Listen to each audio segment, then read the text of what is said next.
welcome to episode 348 of Cinematary. I'm your host, Zach Dennis, and I'm here with Michael O'Malley, Nathan Smith. And in today's episode, we'll be talking about movies that we saw this week in part 1. And in part 2, we will be continuing our music video series with a collection of works by director Hype Williams, who Nathan talked a little bit about last week, just kind of in a general consensus. But we're going to drill down on some of his more well-known music videos in part 2. But we're also going to kind of link into that through part 1 and talk about his feature film, Belly, from 1998. So we'll do that as well. But yeah, let's go ahead and jump into movies that we saw this week. Michael, I'm going to lead it off with you because you saw a new release. Yeah, I watched Bad Trip, which is on Netflix. I guess it was just released last month. And it is a movie starring Eric Andre and then his co-star I had never seen before, but I guess has a lot of TV work, Lil Ray Howery. He was in he was the best friend of Daniel Kaluuya's character in Get Out. Oh, did not recognize him. But anyway, so he's in that as well. And basically the like elevator pitch for this movie is that it's like a road trip buddy comedy, except that the people that they encounter on this road trip are actual real people, and they were filmed as like a kind of hidden camera prank style. So you have these, Eric Andre and Howery are going through the motions of like kind of like this, the conventions and tropes of like a kind of buddy comedy. But you see people's real life reactions. And so it's kind of like in the tradition of like Bad Grandpa or some of the skits on Jackass or things like that. It's also produced by Jeff Tremaine of Jackass. Yeah. So it definitely has that pedigree. And dedicated listeners may remember that I wasn't like a huge fan of the Jackass movies nor the show. And as I started watching this, I was not sure if I was going to like it either. But it really endeared itself to me by the end. Because I guess the thing that I would separate it from the Jackass movies is that like the kind of like warmth and sweetness of this movie, where most of the pranks feel at the expense of the actors themselves rather than the audience. These guys are being less of like a pest, I guess, and they're being more kind of like some of the stuff is like stuff that like is kind of interesting and weird for these prank comedies. Like there's like the sincere beats of the movie take place as like hidden camera pranks. Like there's a part where these buddies have had a falling out and then they reunite on a bus. Like Eric Andre has to like run after the bus and stop the bus full of real people. And like in front of like this audience who has no idea why the bus has been stopped, he like gives this like kind of sincere, like in character apology to his friend, and they reunite in front of everybody. And I guess that's like really interesting to me because it's not really asking for a specific kind of reaction from the audience. Like it is simply like giving people, unsuspecting audiences, like a sincere and sweet moment. And I mean, the movie has like plenty of like gross out stuff too. There's a scene in which Eric Andre's character runs into a gorilla pen at the zoo and gets like molested by the gorilla, more or less, and it's pretty gross. And he gets raped by a gorilla, yeah. Yeah, I wasn't sure. Yeah, we should use that word, I guess. And he gets jizzed on by the gorilla as well in the act. So I mean, so there's plenty of like gross like body fluid stuff going on. There's like another scene in like a honky tonk bar in which like Eric Andre gets like really drunk and then like just kind of like a vomiting gag. That's I mean, so it's definitely got that stuff, but there's definitely like I guess the interesting new wrinkle is that it's also like working through the 3-act like comedy, like mainstream comedy thing. So not all of the moments are the gross out like extreme moments, and I found that really it's just like a really fun, good time movie that's like really sweet by the end. And I really enjoyed that. Also, Tiffany Haddish is in this as like they steal her car at the beginning of the movie, and so she's pursuing them the whole movie. And honestly, like, this is the most I've ever enjoyed a Tiffany Haddish performance, who generally is an actor that I like admire more than I like enjoy her performances. But like, there's like she's kind of like, she's playing like not recognizably herself, or at least meant to be not recognizably herself.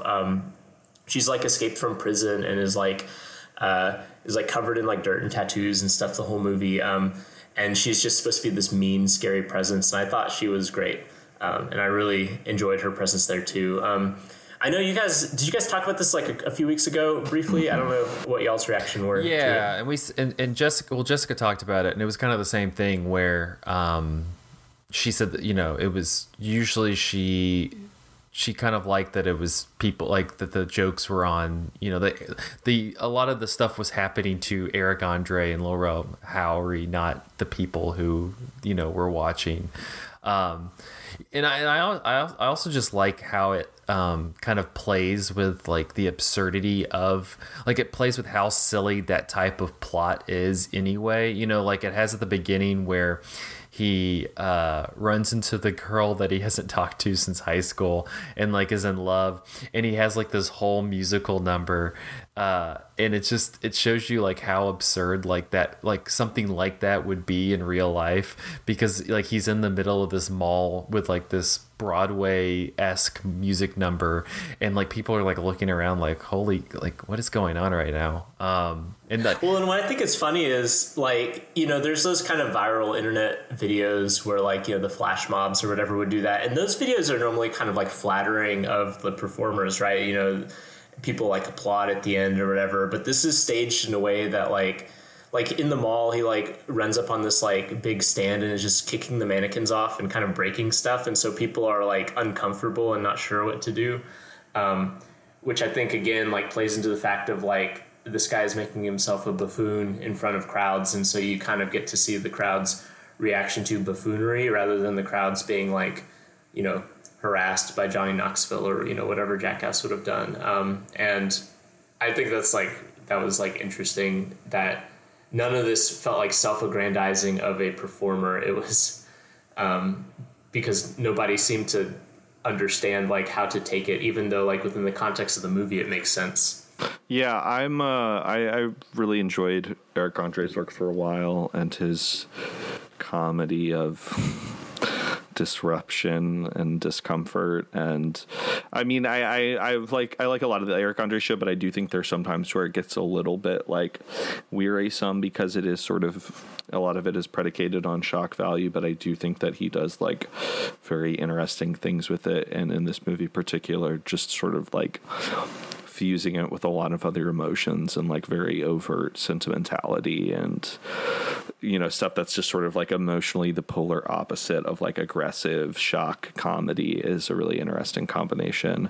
And I just I'm as listeners of the podcast probably know, I'm a fan of gross out comedy in general, and I just really like that this movie really sort of explicitly put itself in a lineage of like a certain kind of 2000s comedy, both the connections to Jackass that we talked about, but also there's a whole like recurring bit in the movie about white chicks. And so I just like, I just feel like there hasn't been enough of that kind of like energy in American comedies, not enough poop jokes and dick gags and bodysuits and all of that. So I just really like that this sort of was working hard to sort of bring that back, even though it feels, it has these kind of references to 2000s comedies, but it does feel very like a very new movie. I mean, it is a Netflix distributed movie, and it has kind of like a very just like music supervised, like Netflix pop kind of music cues and stuff. And So, but I don't know. It's a fun movie. You know, it's a very like watchable movie, and I like when comedies have that kind of whiplash between grossness and upsetting stuff and then like stuff that's very wholesome or melodramatic or whatever. I mean, I like that tendency a lot in like Adam Sandler movies, and I kind of enjoyed how that was sort of worked with here. Well, I guess there's a new Jackass movie coming out this year, and I think Eric Andre is in it. Yeah. So we can look forward to that. With no Bam Margera. Yeah, those guys are like in their mid-40s, right? Like, there's no way that they can take that punishment anymore. It'll be interesting. No, I mean, I think Johnny Knoxville and Steve-O went to the hospital recently, but also Bam has been kicked out of the movie because of his like on-set antics and his just sort of perpetual spiraling. And he posted a cartoon to Instagram recently that was like, here's the sketch idea that was like too hot for Dick House. And it was like Bam Margera presents like The Money Train. And it was just like a drawing of a scribbled cartoon of every member of Jackass getting like fucked in the ass, and like kneeling down begging for money. So Fun. that should be an interesting movie. It's going to be interesting. Well, Bad Trip is on Netflix. Nathan, I'm going to toss it over to you. We're going to talk a little bit. We're going to go a little off the reservation for a little while, but it's still movie adjacent. Yeah, you know, it's still cinema of a kind. There's movies involved. You used to be able to log a lot more of it on Letterboxd, good old WWE. You know, just a couple weeks ago was WrestleMania 37, and for those who aren't in the know, don't follow WWE. Basically, their sort of private exclusive streaming service, WWE Network, was recently absorbed into Peacock, the NBC streaming service. And so I had signed up for like a Peacock free trial, and I was like, you know what? I hadn't watched wrestling in a little bit until this year's WrestleMania. Why not go through some older wrestling, fill in some blind spots? And in the past like week and a half, I've ended up watching like 15 or 16 WrestleManias, which are almost all like 4 hours long. And I mean, a lot of it is like kind of background viewing a little bit. I'm like doing other things, and it's very good for that. But a lot of it does like really captivate my attention and leads to a lot of very interesting thoughts. Just, I don't know, I've now watched like in a very short period of time, like a lot of wrestling over a period of years. And so you just see a lot of just like how pop culture has evolved in general and American culture has evolved over time. But one of the things that was really interesting to me is, and I guess what I wanted to focus on specifically, that's maybe a little bit more directly movie related, was just like this persona of John Cena. Because, you know, John Cena is like a very, you know, one of the few really big, like mainstream crossover wrestling superstars. Obviously, he is in a lot of Hollywood movies now. He's in Fast 9 coming out soon, and The Suicide Squad, and has sort of, you know, it's really, I mean, him and Dwayne Johnson and Hulk Hogan and a handful of others, but those are really like the wrestling stars that have really sort of like crossed over.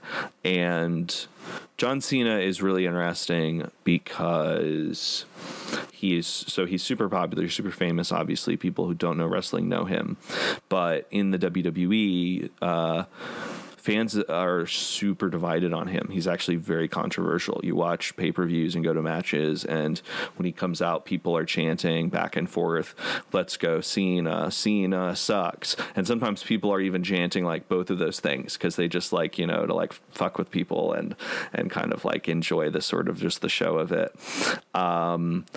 So he is, you know, really popular with kids, I think kind of a heartthrob, but also he's like been such the face of the company for a long time and such the kind of the man, you know, that really like the superstar who gets promoted above everybody else, who gets the biggest deals and is in commercials and movies. And so I think there's a lot of kind of resentment of like, oh, he like hogs the spotlight. But it was really interesting going through all these WrestleManias, and I was sort of watching from like WrestleMania 20, which I think was 2004, and I kind of watched up to like when I started actively watching wrestling, which was like 2015. So, you know, that's about a decade. And at the beginning of that period of time, he was sort of just really emerging on the main roster of WWE. And then by the end of that, he's this huge crossover star.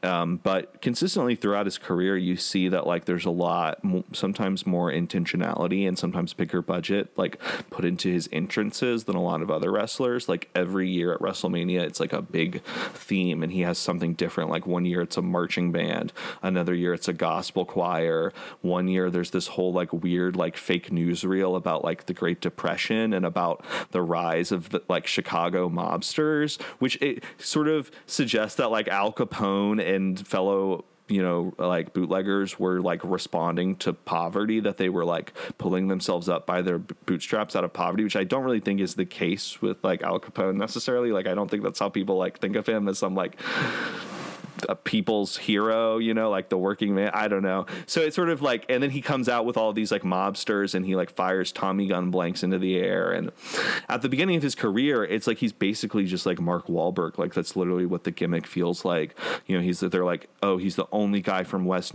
Newsbury, Massachusetts who listened to hip hop. He's hip hop versus tradition. He's blue collar. He's working class. They really kind of emphasize him too as sort of like ethnic white, and you know, or like associating him with like Italian mobsters and like with the Irish too. But also there's this really complicated relationship, and sometimes kind of appropriative relationship, with blackness, because he's early on like rapping all the time, but also early on kind of speaking with a little bit of a black accent, and definitely some sort of lines being crossed. And it's very weird that he is seen as like the face of hip hop in a company where there have been black wrestlers before, and it's sort of weird to have him promoted as like that break with tradition when he's still just like another kind of buff white guy.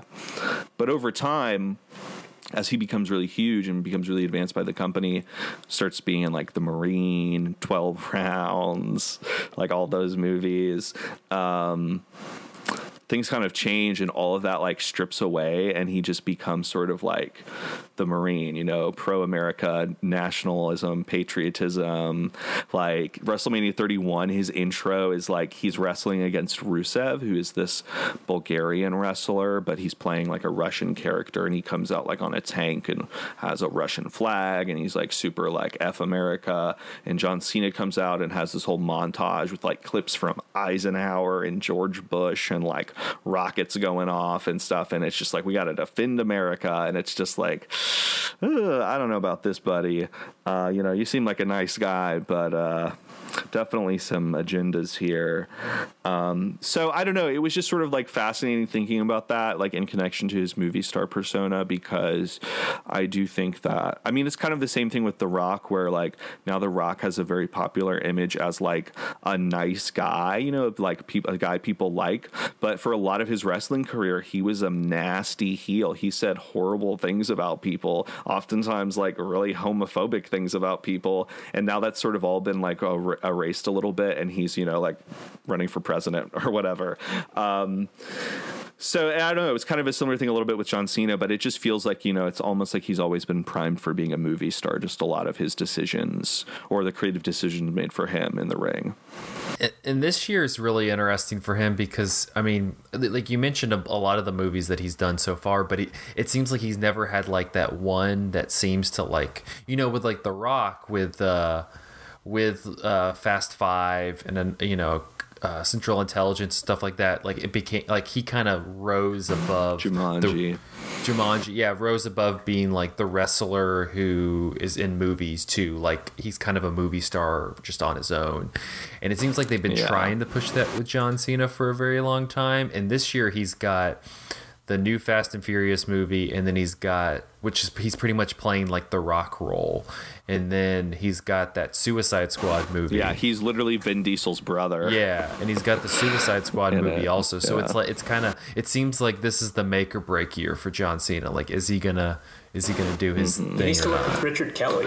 I know. You know, he needs that like weird serious role. Like he was in like Doug Liman movie The Wall with like, it's just him and Aaron Taylor Johnson, and they're like pinned down by a sniper in Afghanistan or something, and so it's just like them in the desert, which I've kind of been mildly curious about. Just sort of an interesting concept, but I'm sure it's not that good. But I feel like, yeah, for years it was like, he was showing up in like Sisters and all these like random comedies, and then that he was in Blockers and had a bigger role in that, and people praised him for that. And I think like The Rock, he's sort of taken that sort of like hybrid action comedy kind of route, also in some sort of family movies too, which is then very interesting to see like Dave Bautista also become a big star now, and he is in some of those types of movies, but also seems to be deliberately taking a different path of like actually doing like acting kind of roles. Like, I mean, say what you will about like Blade Runner 2049 or Dune, but he's playing like more serious, kind of intense characters in those movies than The Rock or John Cena usually do. So those are my wrestling thoughts. And then you had a DMX movie you want to talk about before we jump into Belly? Oh, yeah.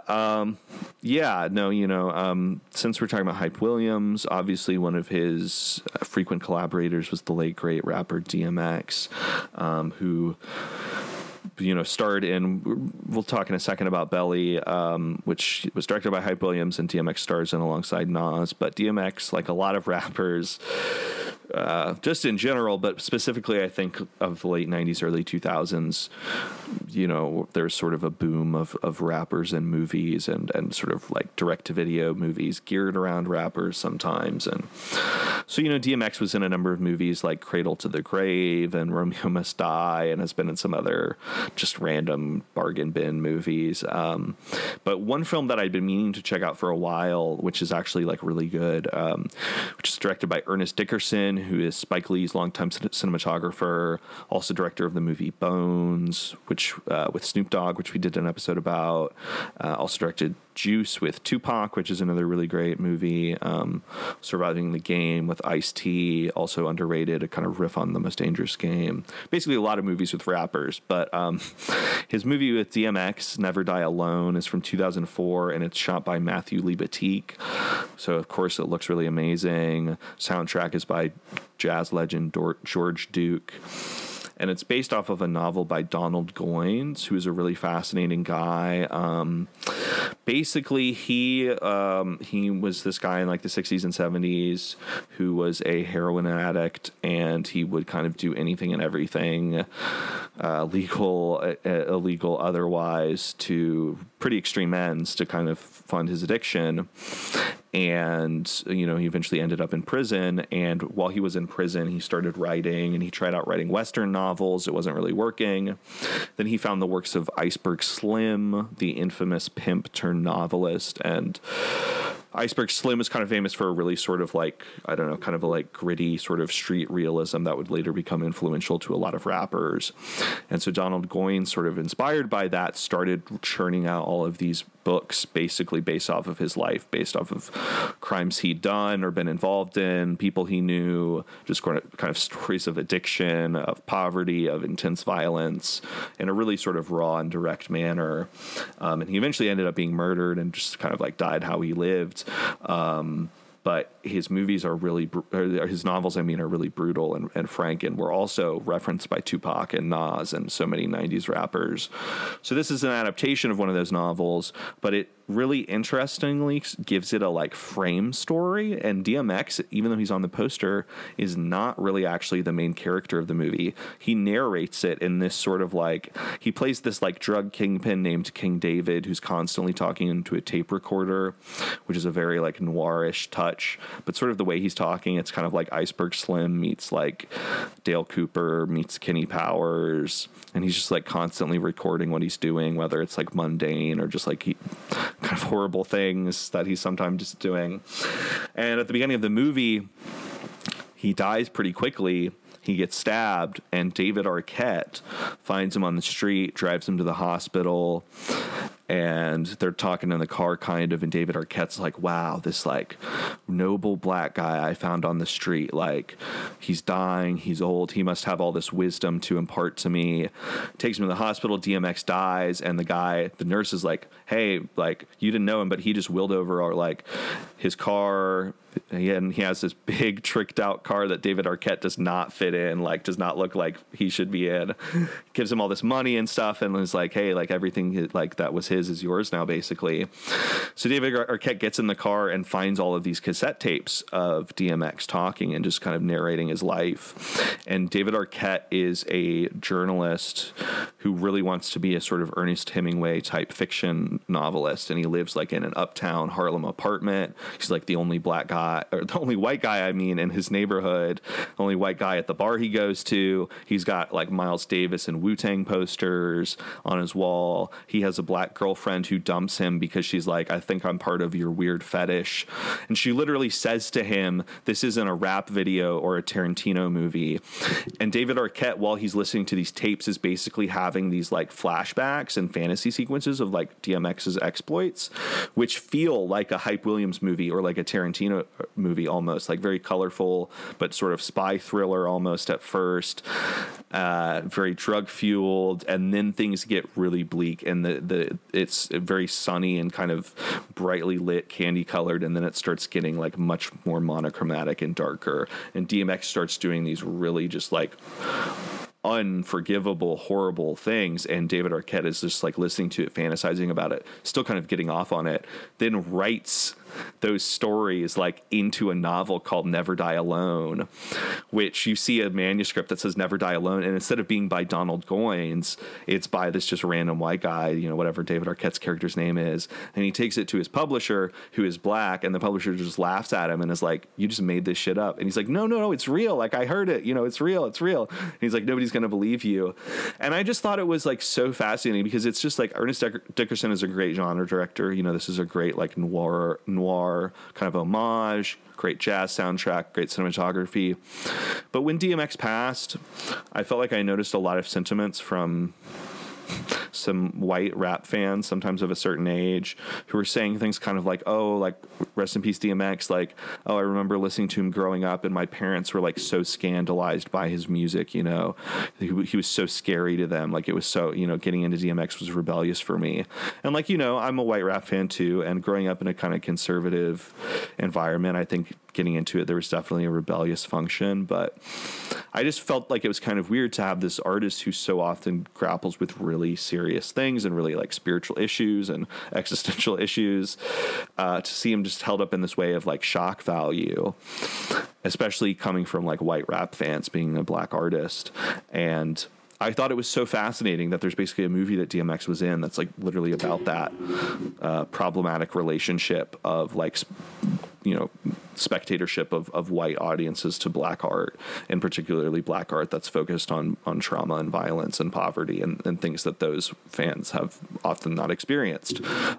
So it's, you know, it's almost a little bit of like a Psycho fake out with DMX. He does show up in the like fantasy flashback sequences, but he's not really like the main narrative focus of the movie, which threw me for a loop at first. And I was like, oh, is this some just like, you know, DTV like shitty action movie stunt casting where they have like a rapper on the cover and then he's only in 10 minutes of it? But it's actually like has kind of a purpose, because it's about the sort of like imagination of who DMX is. And I think the casting of him in particular is just like so powerful to that. That sounds interesting. Ernest Dickerson stays having like undiscovered deep cuts. Like every time I watch one of his movies, I'm just like, damn, this is just like a really like, I don't know. R.I.P. to both of them. Oh, he's still alive. He's still. No, Ernest Dickerson's still alive. Is he still alive? Yeah, he's still working. Working hard. Oh, sorry. So rest in peace to DMX. Sorry, Ernest Dickerson. I mean, he's old. He's pretty old, but sorry, man. I thought you were dead. Still out there making like TV episodes and stuff. Cool. Well, speaking of DMX, this will kind of bleed into part two.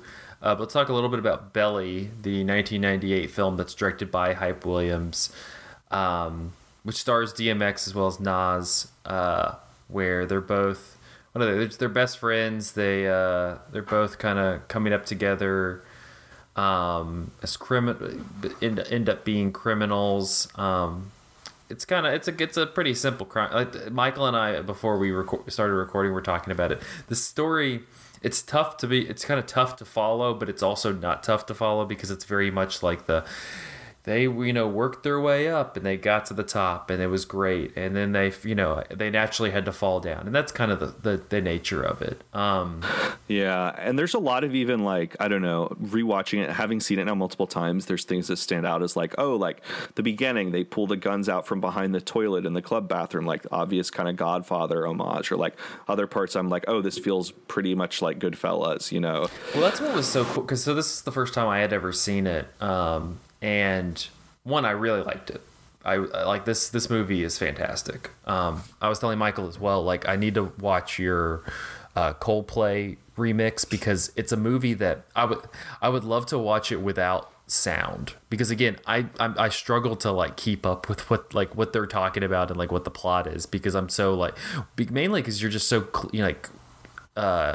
just taken with the visuals of it, because I mean, it's just so visually even more like visually arresting than like his music videos. Like, there really is like this this vision, like that's what makes it kind of unique. It does feel like it's ripping from Godfather and Goodfellas and things like that, but it also feels like this kind of completely reimagined version of that felt like something so it was very vibrant. Like, I mean, you think of like that first sequence and like just the blues and everything. Oh my gosh.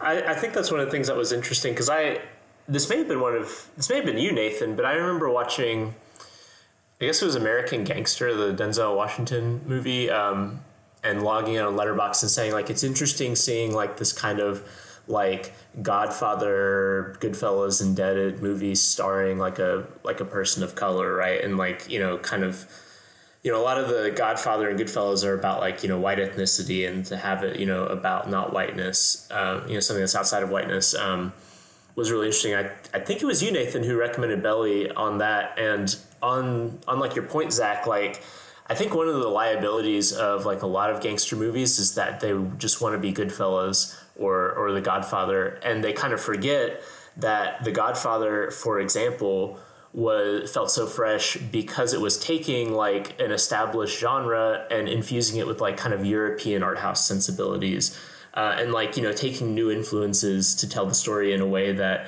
slightly changed how people's relationship to it was. And I think Belly like 100% does that, taking kind of like this like, quasi like American dream, like organized crime narrative, but infusing it with like influences that we hadn't seen before, like obviously like music video style, and like, hip hop signifiers and those things. And I think it's like really interesting if we consider it within that legacy of like organized crime, like American movies. And I think more so than American Gangster, for example.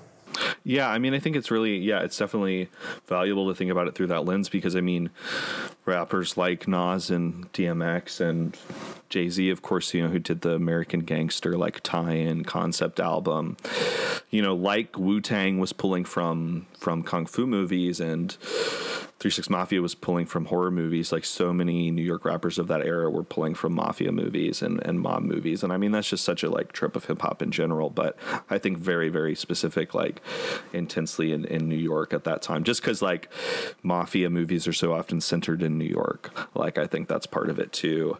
But I think that, gosh, what was I going to say? So I think that like, it lends itself to that because, like, we've sort of said like a lot of those classic iconic gangster movies are about ethnicity and like assimilation and the sort of the struggles of like an ethnic outsider to get to the top, whatever that means in society. And I feel like Belly almost sort of like, imagines this world, it takes the gangster format, but it imagines this world where like black people basically like have the power and authority that like white people have in a normal gangster movie. And I feel like even in a way that like the very weird scene where they go to DMX's house and they're watching Gummo, which like I've always understood that happened because Hype and Harmony Korine were friends. I mean, I feel like you can see that influence so obviously on like Spring Breakers, but I was kind of actually thinking about this after I saw Spring Breakers once, because in Spring Breakers there's a lot of scenes of the girls like watching images of black, like violence against black people, like Kimbo Slice fight videos and shit like that. And I was kind of thinking about how, like, just, I don't know, just how black violence and you know, is so often a spectacle for white people in our society, and that Belly almost in a way in this sort of fantasy kind of imagines a world in which like violence between white people is a spectacle now to like the black elite that are like existent in this world. Like, just something about watching that, like, these white trash kids kill each other is like, feels like a very sort of charged image of like flipping the power dynamics of kind of what that sort of spectatorship usually is. I don't know if that makes any sense, but I feel like there's just so much in like, I don't know, we can talk about this more, but I feel like there's so much in like how hype frames bodies and black bodies and the way he emphasizes skin and stuff that just feels like very much like kind of like empowering, you know, almost by like just really sort of like in a kind of Grace Jones like way. Like, I feel like Grace Jones is a huge influence on him, probably because it's sort of being a little bit confrontational with how blackness has been filmed, because so often the history of like lighting has been, you know, racist and not made to photograph people of darker skin tones. And so I feel like by just sort of oftentimes exaggerating or really just playing with lighting, or playing like with the Missy Elliott videos, like playing with body size and stuff, it's like, it's sort of saying like, fuck you to whatever you think that like black bodies are supposed to be. And so I just feel like it's just sort of like, it's both this very sad movie, but it is also this sort of like giving of kind of power, I think, too.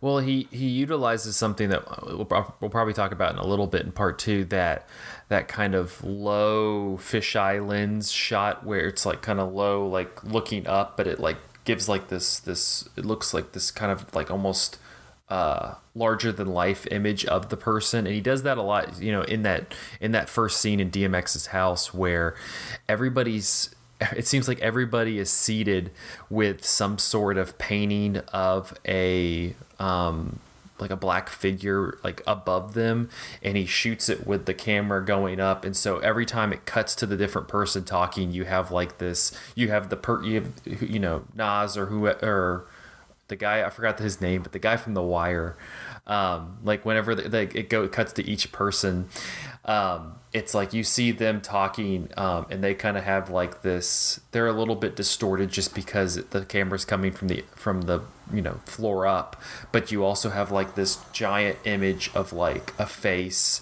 and then you have the one of the naked woman, and then you have the one of like just the body, and like there is kind of like these, like they had just come back from this job that they did at the club where they, you know, where they robbed the club and everything, and there's just kind of like these almost like mythical qualities to just that whole sequence, where you're like just the way he frames everybody in it.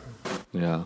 And I feel like one image in it, that's like one sequence that really just sort of captures the whole feeling of watching the movie, and sometimes it being a little bit disorienting or unclear, which like now having sort of seen it times without dialogue, I feel like it actually does kind of have a very sort of like, sometimes just with how much he uses intense colors, and will cut back and forth between like a really dark blue room and then a really pink room or whatever. It almost has a kind of silent movie effect where like, you know, the villain wears a black hat and has a twirly mustache, so you can immediately be like, that's the villain. It's like not that obvious, but sometimes I feel like he does sort of have these visual signifiers where it's like you can figure out, and also because it's such a classic kind of format, you can figure out what's going on. But I think for me a like key moment is when DMX is like making deals with the like Jamaican kingpin, and he goes over to his house, and there's like the huge bowl of weed on the table, and they're smoking a blunt, and there's like a soccer game on, and Hype, this always blows my mind every time I see it, Hype starts to superimpose the soccer game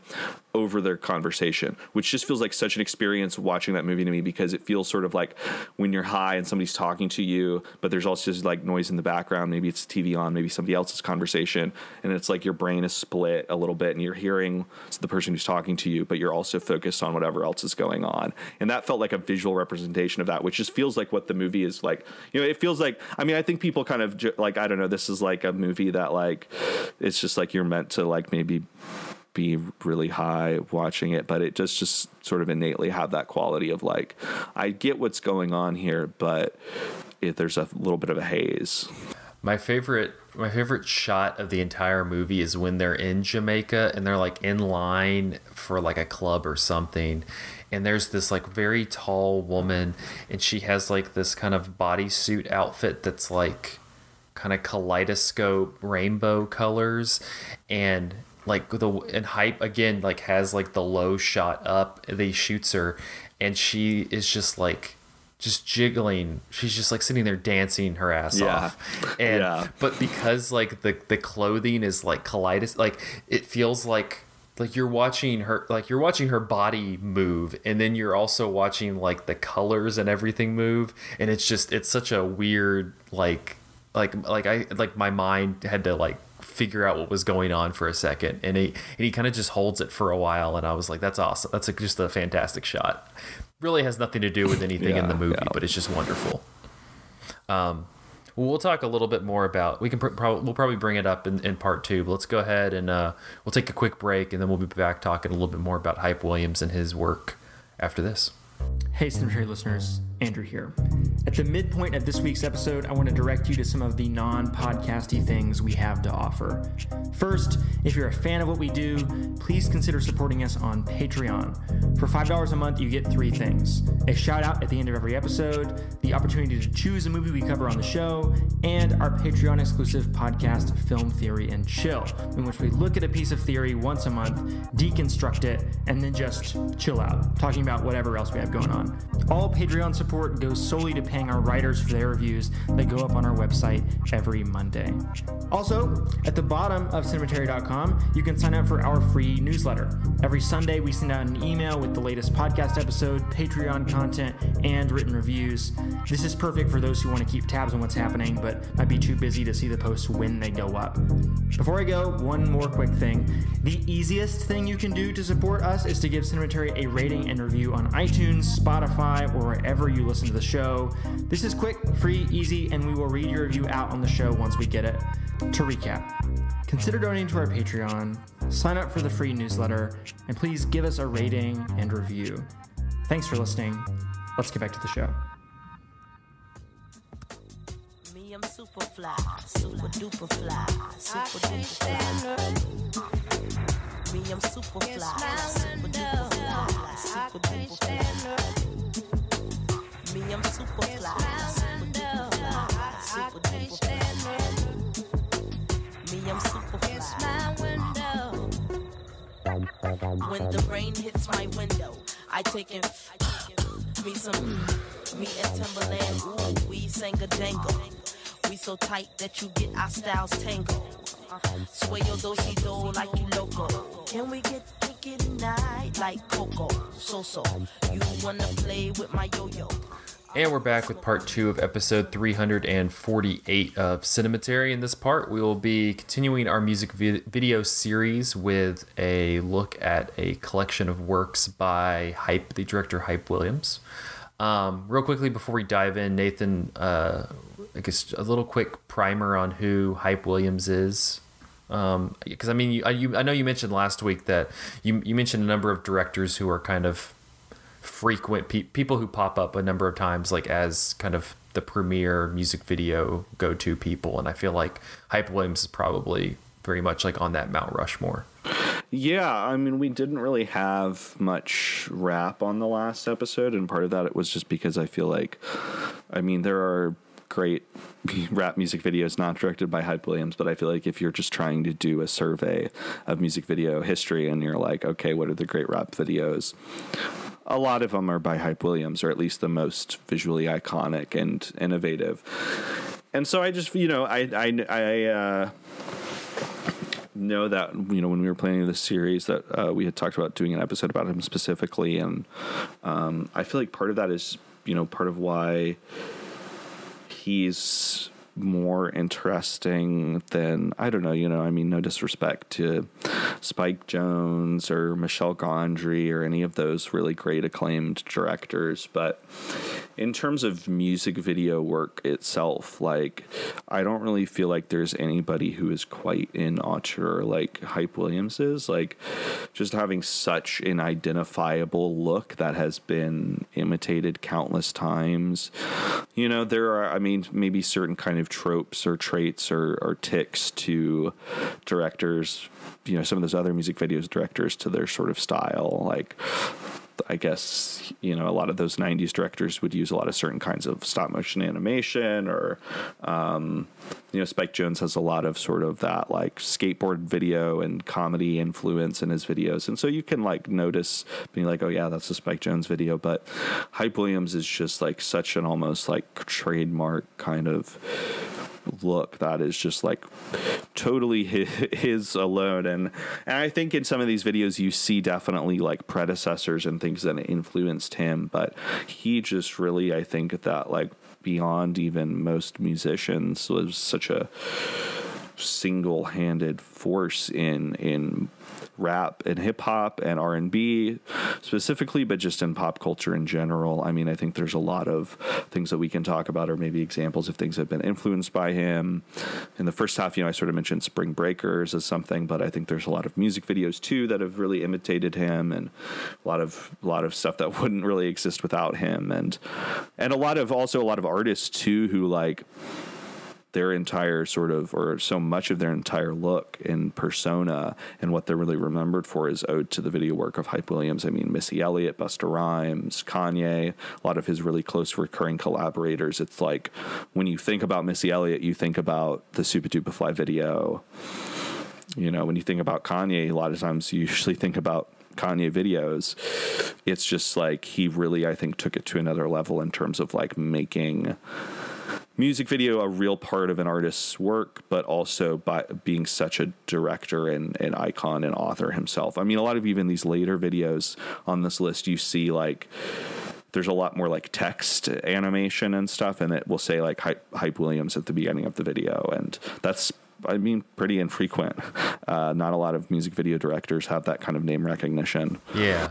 Well, one thing, to kind of, as we get started, is just kind of watching through these, you also see that he seems to be the kind of person that, like, if you got a Hype Williams music video, like, that's kind of a signifier of who is, like, who's made it, or who is like the top of whatever. You see, just looking at kind of at the list. I mean, you start with people like Tupac and Busta Rhymes and Missy Elliott and Will Smith, and then you go into like DMX and Nas and Jay-Z and Snoop Dogg, and then later you have Kanye and Nicki Minaj, and it kind of just tells you who is kind of the pulse of rap or hip hop at that period of time. Yeah, and I mean, he does have different styles, and he's done some non-rap videos too. He did some videos for Coldplay and like the Russian pop group Tattoo, and just like random gigs here and there. But also too, I think if you're an artist at that level, it's like if you're going to Hype Williams, you have a specific like image in mind. Like his style has changed a lot over the years, but it's still very colorful, very cartoonish, and so you're kind of getting something very specific usually if you're going to him. You're not just like getting a video of partying or rapping into the camera, or this is sort of like the classic tropes of hip hop videos, which, I mean, he's definitely done that kind of stuff. Like a lot of his earlier work, obviously, which was not so bold and not so stylish or defined, at least in its style, is, which I didn't really put any of those videos on here because they're just, I don't know, not as interesting. But he's from Queens and was working mostly with New York rappers at first, working a lot with Wu-Tang, and a lot of those videos are black and white, single light bulb, dude rapping into the camera, not a whole lot. But the first one that I have on there, Shimmy Shimmy Ya by ODB, who's obviously a member of Wu-Tang Clan, I think kind of like shows like, he is still sort of very based in New York, but starting to develop this style that really starts to catch people's attention.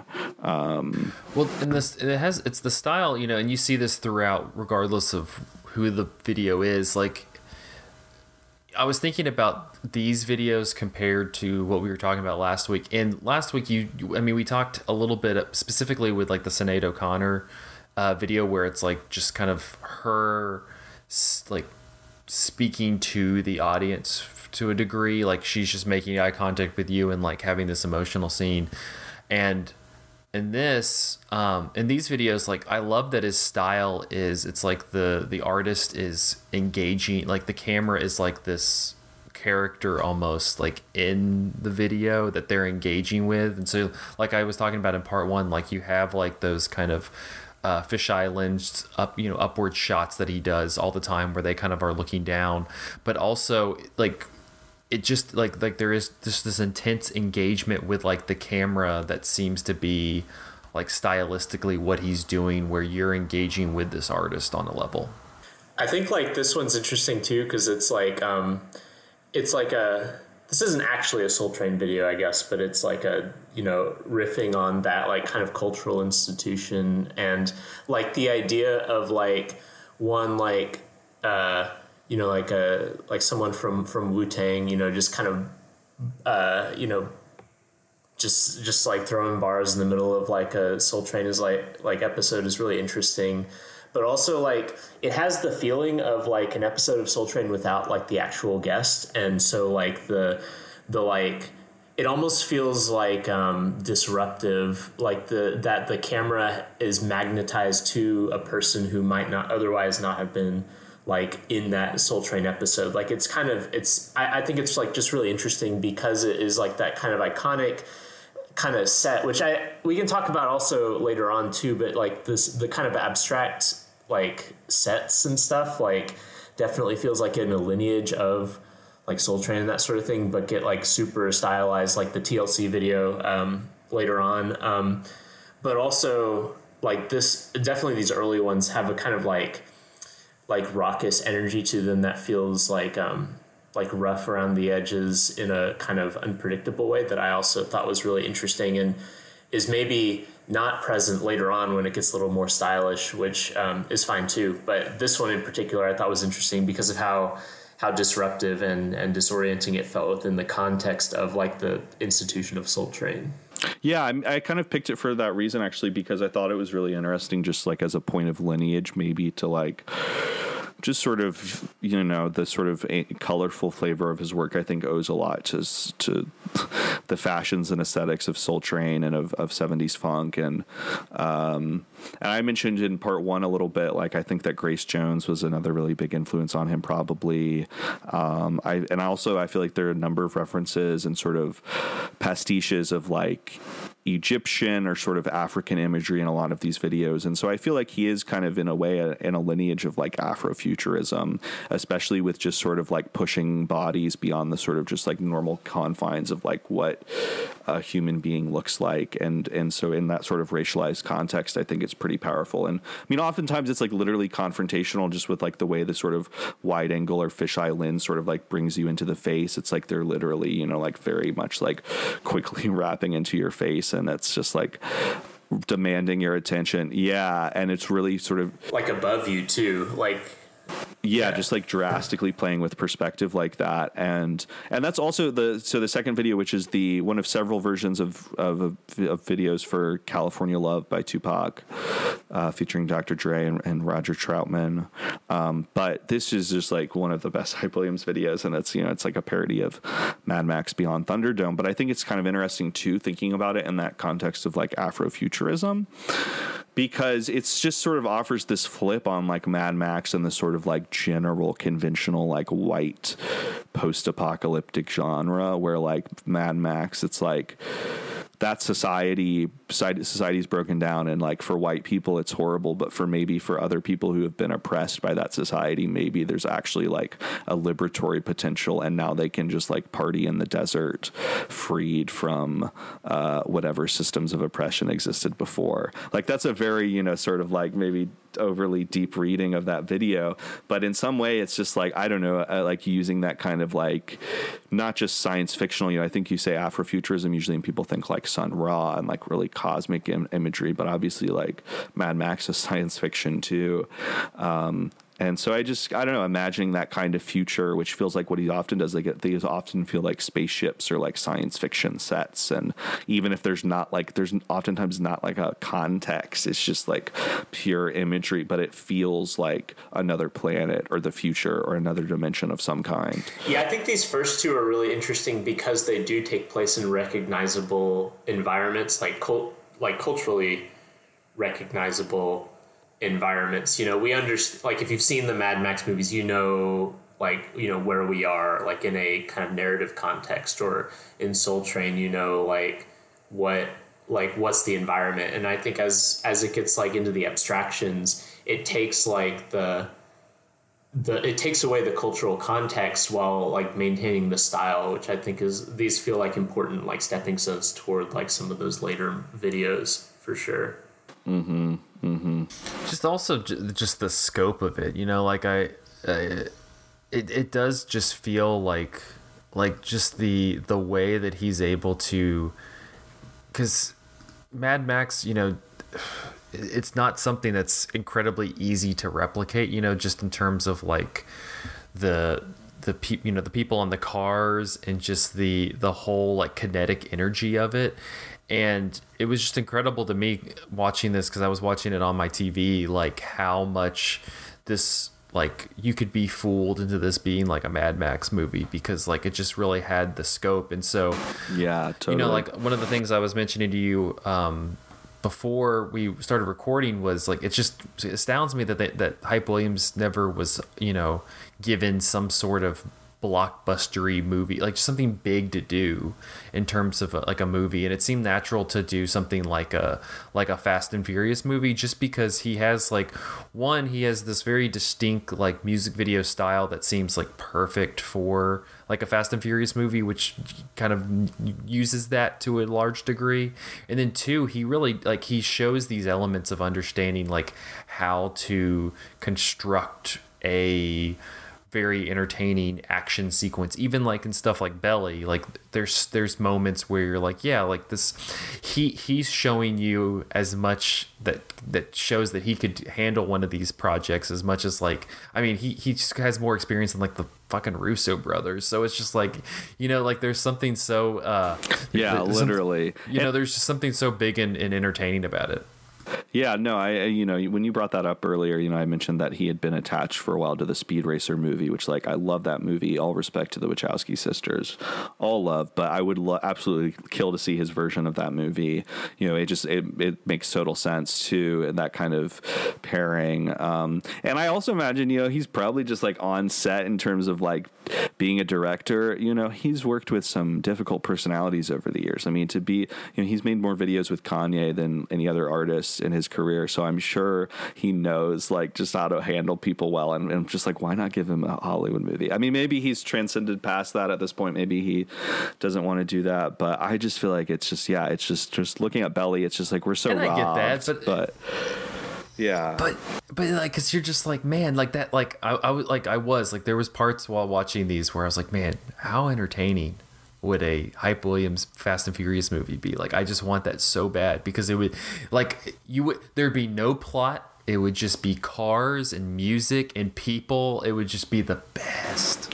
Yeah. And, you know, and I mean, to the point of just kind of movies, I think, you know, that some of the next videos that are on the list, like, I have 3 Busta Rhymes videos, which I mentioned Kanye is like Hype's most frequent collaborator and Busta Rhymes is second. And I feel like with Busta Rhymes and Missy Elliott in particular, which I also have a couple of Missy Elliott videos, I think it's like he sort of found his like stars almost, because if you just like listen to the music of Busta Rhymes and Missy Elliott apart from Hype Williams, I mean, what they're doing kind of like sounds very equivalent to his style. You know, they just have a very like cartoonish sort of exuberant flow.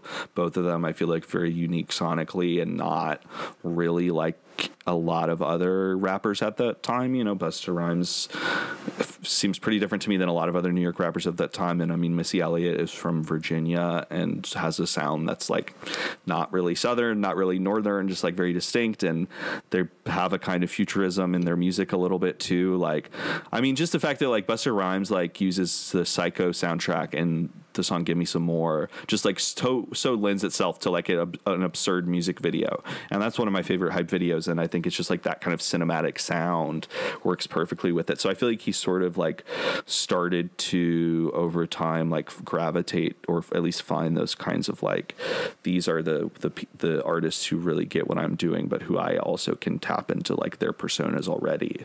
Yeah, absolutely. And the Woo-Ha, that also is just such like a energetic, you know, in terms of like the Busta Rhymes one, it's just such an energetic video. Like I'm watching it right now, and just like the fact that it's all like they're driving through New York, but you have like they're just in that car, and you're like constrained to that space, but there's still like so much like elasticity to it. It's incredible. Mm-hmm. I think that's one thing that's really interesting about Hype is we were sort of talking last week a little bit about just like the potentials of sort of like studio space, and how it seems like with music videos you either have like artists who are really into using effects and playing with the artificiality, and then you have artists who it's like we want to capture the performance, we want the concert footage, we want to really like showcase our skill as musicians, and those feel like sometimes like the two dominant branches almost, if you could generalize, of music videos. And I feel like Hype just more than anyone else really takes up the opportunity of just like having a studio confined space. And I feel like that progressively happens more and more over time, where like the ends of these videos are, you know, his work from like 2004 on is pretty much all like green screen backgrounds, artists framed very tightly, colorful widescreen bars. And that style, actually, there's like a reason he changed his style up completely was because he started like losing work, I guess, a little bit in the early 2000s. In 2003, he only made one video, and I think he maybe thought that his style had been just like super played out or was like too familiar, really easy to parody. Which, I mean, I think there are actually kind of some like things that I see a little bit as like Hype Williams parodies, like the video for "Hit 'Em Up" by Tupac, which is generally regarded as like one of the most intense diss tracks of all time, and it was targeted at Biggie and P. Diddy and Bad Boy Records, who, I mean, we watched a Tupac video, but Hype was very close with that New York crew, and the video for that literally feels like it's also kind of like taking shots at Hype Williams a little bit, and also being like fuck Biggie and fuck Mobb Deep and all of that. So I think he switched it up, and now he does that thing much more where it's like the Gold Digger video is not on this list, but it's like that too, where it's just like the silhouette of the artist and a green screen colorful background.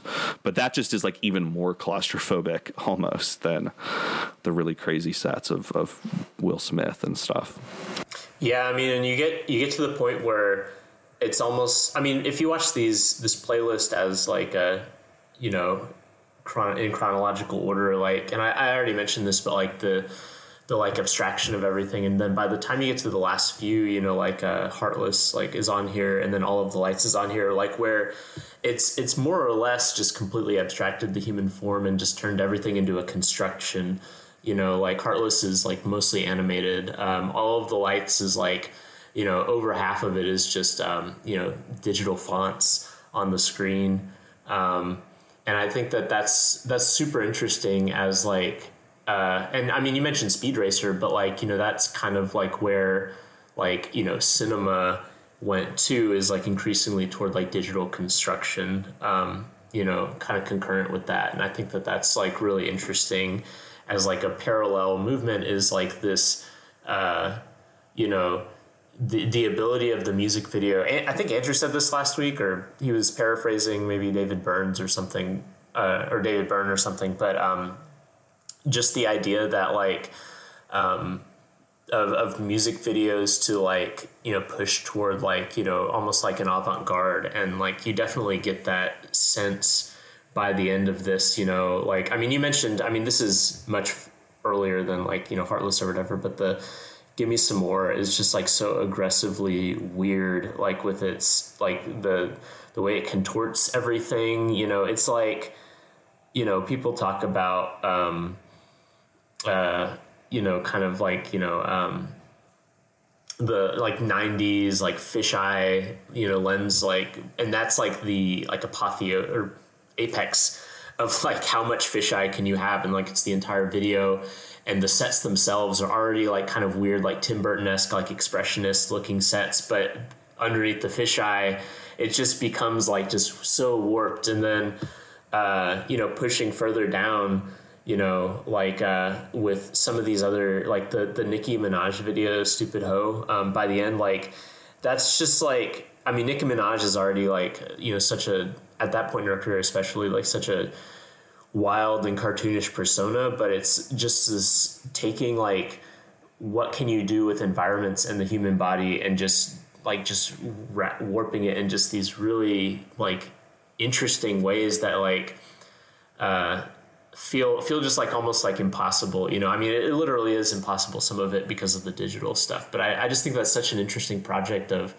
music videos in general, and Hype Williams specifically, is to like just the constant like reaching for like the possibilities of like what like the human form and what like environments can look like in a music video. Well, and also, like you mentioned, Give Me Some More, like it'd be interesting to see if there's somebody who has written at all or anything, like looking at the work of Hype Williams and comparing it to, like Chuck Jones, Tex Avery, and, cartoon animators like that for like Looney Tunes and stuff. Just there's a lot of Pee-wee's Playhouse in there too, I feel like. Yeah, for sure. Yeah, because you just see, you feel like a lot of just mainly because everybody, like the people in it feel so like just like you're stretching them, or they're getting sped up, or they're getting thrown around. Like they just like especially Give Me Some More. It feels like this human cartoon. But I feel like there's like those elements even in other videos where like, you have that fisheye lens shot, and it just allows people to like engage with it in the way, whether they're like moving up close or moving back or moving around it. Like there's just kind of this elasticity to the performers that it feels like, like a Looney Tunes cartoon at times. Yeah. I mean, I've used this term, I think, to describe movies we've talked about, like Speed Racer and Hell's a Poppin', but, a lot of this is basically like flesh cartoons, sort of, animating humans, like an animated frame. And so, again, I think it's another reason why he would have been a perfect choice for Speed Racer. And I think sort of what you were saying, both Michael and Zach, about stretching the body kind of beyond its normal confines. That's what I always sort of think about, like Speed Racer does with its sort of crazy wipes and like not really using conventional cutting, that it sort of like goes beyond conventional linear film time. And that's just what it feels like he does a lot with bodies. And I mean, Nicki Minaj is like a perfect collaborator with him, because so much of her persona is like, being a Barbie doll, and her fans are called Barbs. And so she literally presents herself as this plastic doll. So it totally makes sense for them to work together. And the last video I have on here, the Travis Scott 90210 video, is all stop motion, like Anomalisa vibes. You've got some action figure sex in there, and so it's just, he's kind of like totally a Team America flashback in that part. Yeah, oh god. But I think also one thing I was really thinking about with these videos is like you just really see in a hyper intense way like how much like digital editing and nonlinear editing platforms change just like a lot of things with film form. Like I think that's something people don't really think about so much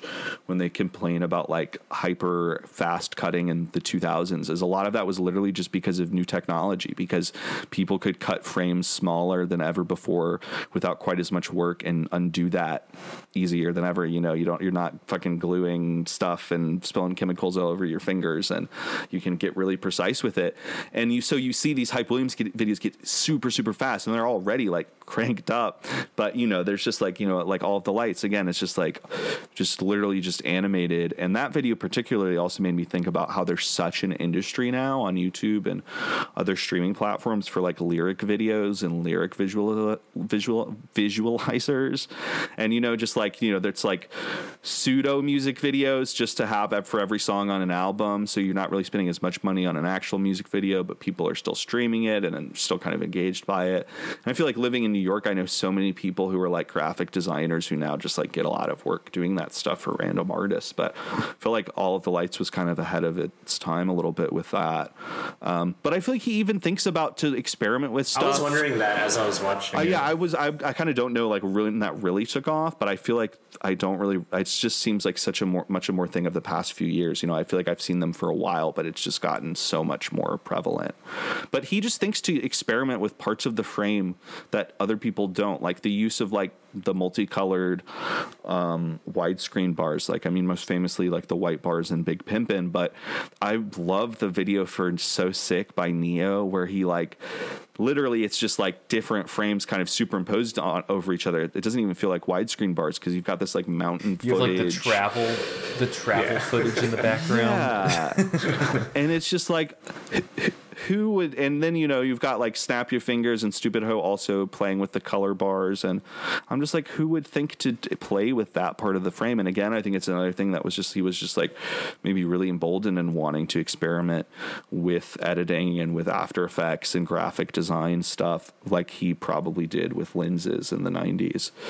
I don't remember. I think whatever I was saying was back to the lyric video thing, but just idly commenting that, like, I think lyric videos, I remember seeing them on YouTube as like user made videos, right? Where it's like if someone had uploaded like, you know, I don't know, like here's my user upload of you know, Alanis Morissette, and I'm gonna put like the lyrics to, you know, Jagged Little Pill like as they play. And I remember when the professional ones started showing up, I remember thinking, oh, this is just them doing what the users have done. And I don't know like where that fits into like what the All of the Lights video is doing, but like it does feel kind of interesting in that same way. Like if like it really was just kind of like, you know, user upload kind of piracy kind of thing, that's where it got started. Like there is something really interesting and transgressive about like co-opting that in this like extremely like high budget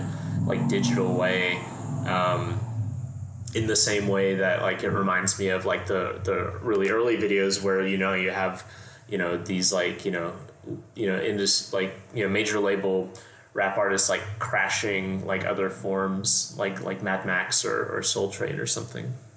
Well, we talked about it a little bit last week, but I think to what Nathan was talking about, that also, I mean, it includes like TikTok and how people are literally kind of creating their own music videos and that type of thing, you know, but like it's kind of similar to All of the Lights where you don't maybe necessarily see them. It's just them kind of like mouthing the lyrics and such, and that's become such like I mean, like now they have people literally making songs for TikTok.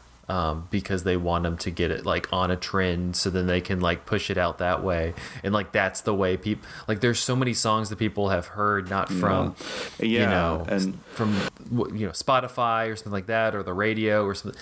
Like it's literally they've been listening, it's become like a part of a trend on TikTok, and that's where they're listening to music. I have a really interesting anecdote on that. I was at my student's prom a few weeks ago, and like as I was like sitting there listening, like I was noticing like they're not really playing very many new songs. They played like a Megan Thee Stallion song, and like a few other new ones, but for the most part it was songs that are like 10, 15 years old, you know, like Usher and like Soulja Boy and stuff. And I was like, and the students like knew all the songs, and I was like, this is really weird. Like, you know, we wouldn't have played like, you know, 80s songs at my prom when I was in high school. And like talking with students, like a lot of them knew the stuff from TikTok, and it kind of blew my mind that it like just completely collapsed like the chronology of what a like high school like playlist would be like. Anyway, that's kind of a tangent, but that was like interesting, I thought.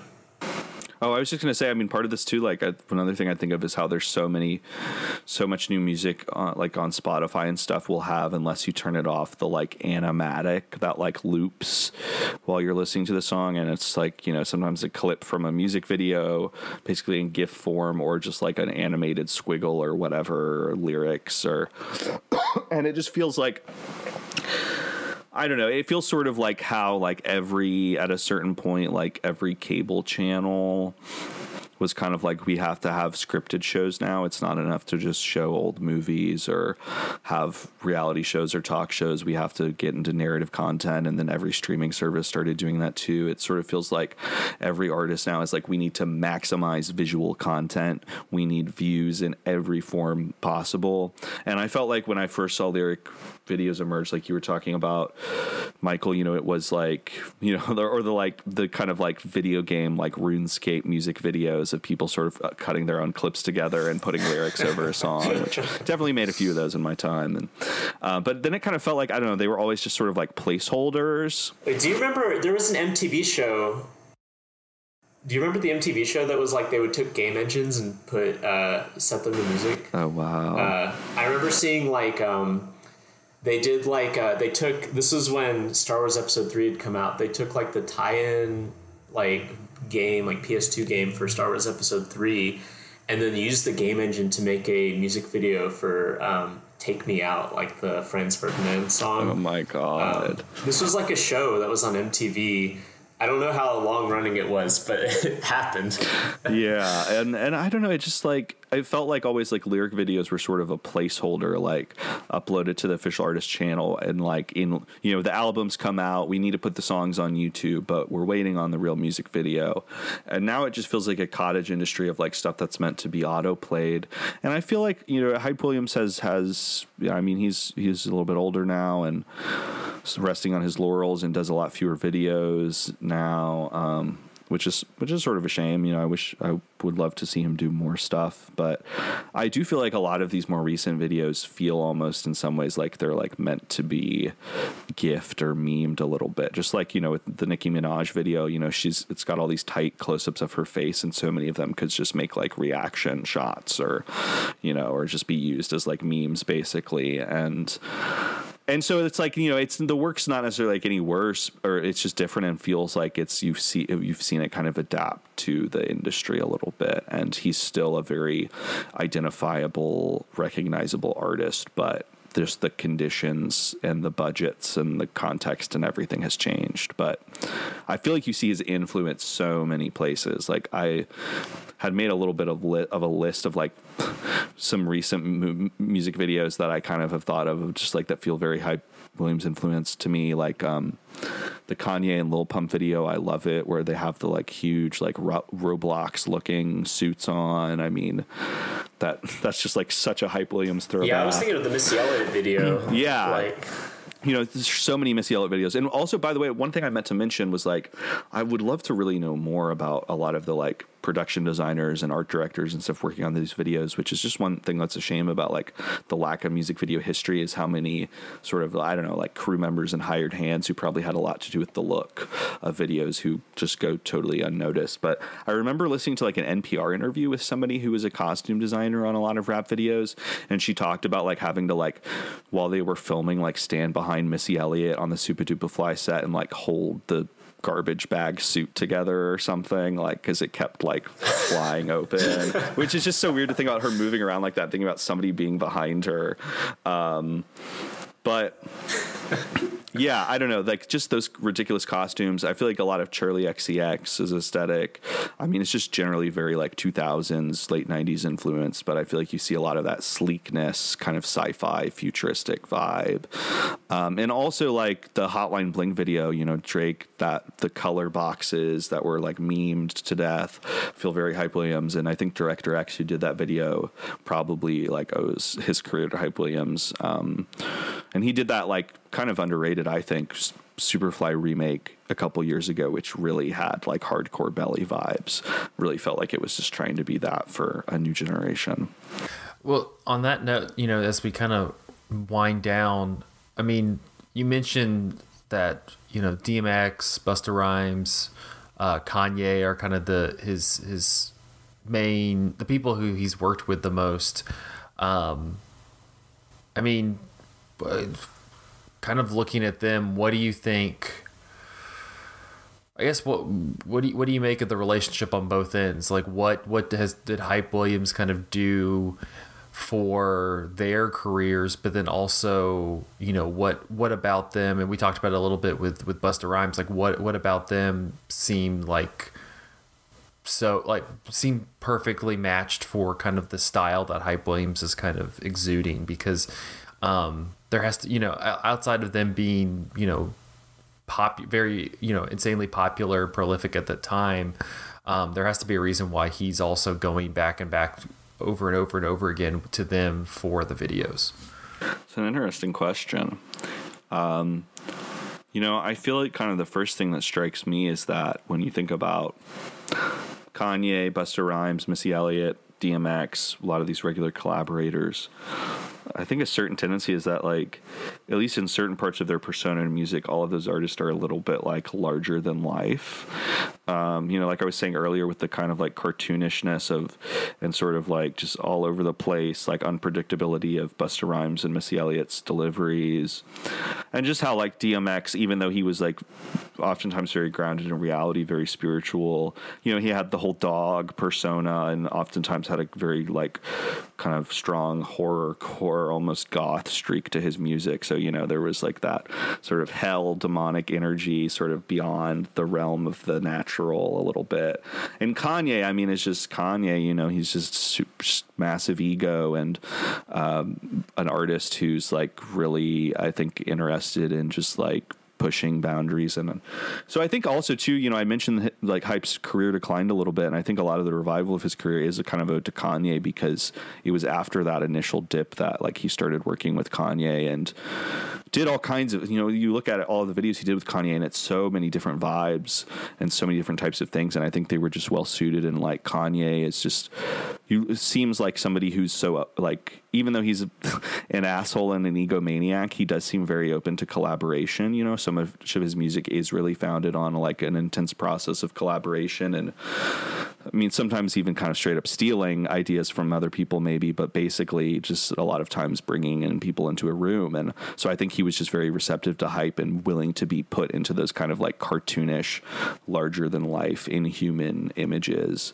And so I think it was sort of a back and forth thing where like Hype liked to depict people in those way, and those artists like to be depicted in that way, and it was sort of mutually beneficial. Yeah. And I think also, again, like, I feel like he kind of also understood that he was able to capture, like, think about, he's capturing these people kind of at their apex. It's like you're getting like peak DMX, Busta Rhymes, you're getting peak Kanye, you're getting these people who at like, not that they decline necessarily, but like this is when they were like, people were, very firmly like engaged in their work.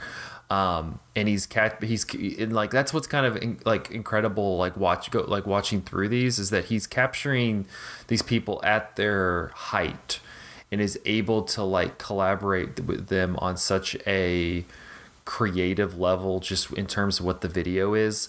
And that's, on its just own merits, to me at least, is incredibly impressive, because you don't always see that. And so like I was thinking about it also, like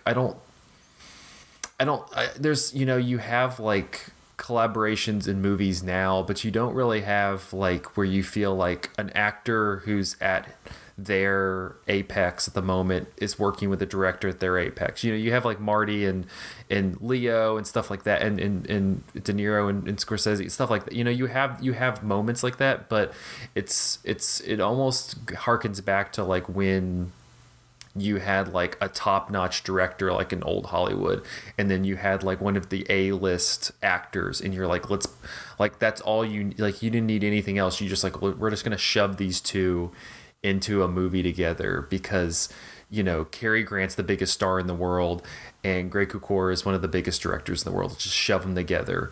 And it feels like Hype Williams and these artists like kind of have that same energy, where it's like Hype Williams is like top notch for directing, and it just as a collaborative, creative person.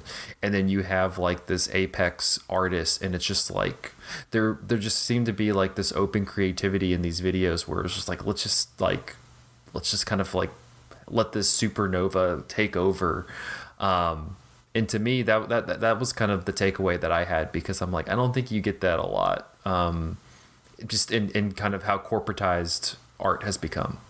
I think you get it because there's been a lot of like you can go find however many think pieces you want about like the decline of like the icon of the movie star, right? Like, and so I think you get some of those collaborations, like maybe a little bit on the margins. Like you think about like, I don't know, like Joaquin Phoenix and Paul Thomas Anderson or someone like that. But like, I agree that like there is like definitely like kind of like an old school like zeitgeist element to like these videos that's like very infectious just because of the context of their careers.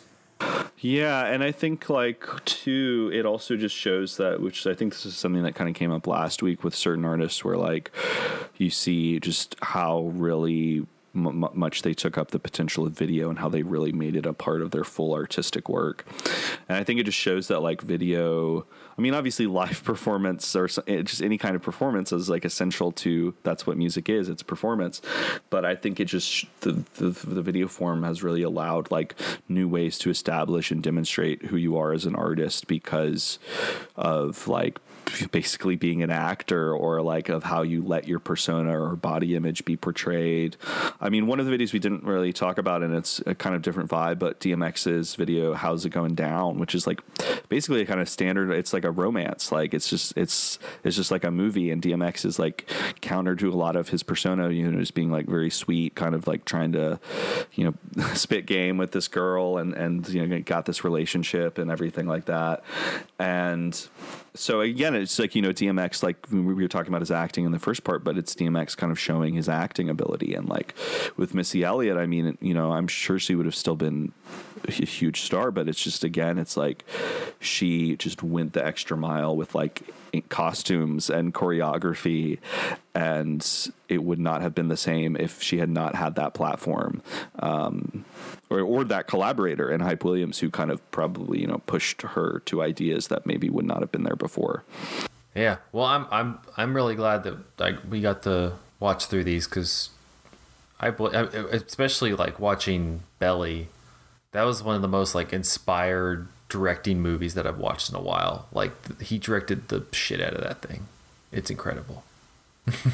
Damn. Yeah, it's effortless. Like, I don't know, just thinking about the first time I saw it and just how my mind was blown by that opening scene. And I'm just like, how is this not like on the top of every list of the greatest movie openings ever? Like, nothing comes close. Dropping that a cappella version of Soul to Soul, like that's just something also I wish more directors would do, like using kind of remixed or alternate versions of songs. Like, I mean, now there's like a lot of the Zack Snyder like slow piano cover stuff, but just having like an a cappella version of a song instead of the actual song is like so inspired. I always what was it?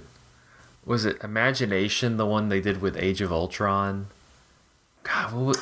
It was no, it was the Pinocchio. It was Pinocchio. That was it. Yeah. That's right. Yeah, because No Strings on Me. That was it. Yeah. Yeah, God. Jesus, drown me. All right. Well, I believe that will wrap up this episode of Cinematary. You can find us on Facebook at facebook.com/Cinematary, on Twitter and Instagram at handle @Cinematary, and on Letterboxd at letterboxd.com/Cinematary, where we post all the movies that we talked about in this episode.